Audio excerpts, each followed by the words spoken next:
ఈరోజు ఓపీలో నన్ను ఒక న్యూలీ మ్యారీడ్ కపుల్, మేడం మేము ఒక 3 to 6 months ఎటువంటి కాంట్రసెప్షన్ లైక్ ఓసిపిల్స్ కానీ కాండమ్స్ కానీ ఏం యూజ్ చేయాలనుకోవట్లేదు. అలానే మనం ప్రెగ్నెన్సీ కూడా పోస్ట్పోన్ చేసుకుందాం అనుకుంటున్నాము. సో అన్వాంటెడ్ ప్రెగ్నెన్సీని అవాయిడ్ చేయాలంటే ఏ టైంలో సెక్షువల్ ఇంటర్కోర్స్ చేస్తే సేఫ్ అని అడిగారు. సో ఈరోజు మనం safe time to do sexual intercourse అనేది తెలుసుకుందాం. సో ఫస్ట్ ఆఫ్ ఆల్ ఈ మెథడ్ని ఫాలో అవ్వాలంటే ఖచ్చితంగా మీ పీరియడ్స్ అనేవి రెగ్యులర్గా ఉండాలి.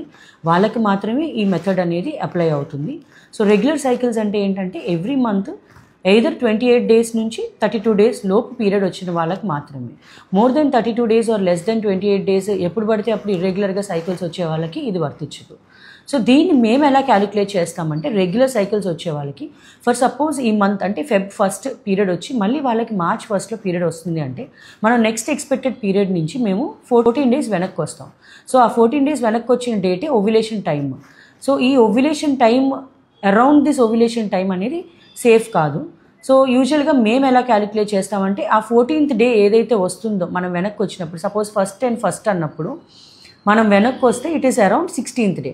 సో ఈ 16th dayకి 4 days అటు అండ్ 4 days ఇటు. యూజువల్గా ఆ 8 days కలవకుండా ఉండాలి. ఆ ముందు వెనక అంతా కూడా సేఫ్.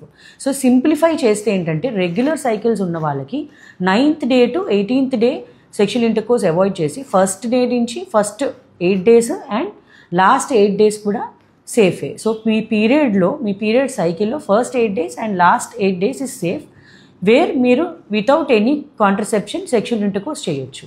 Thank you.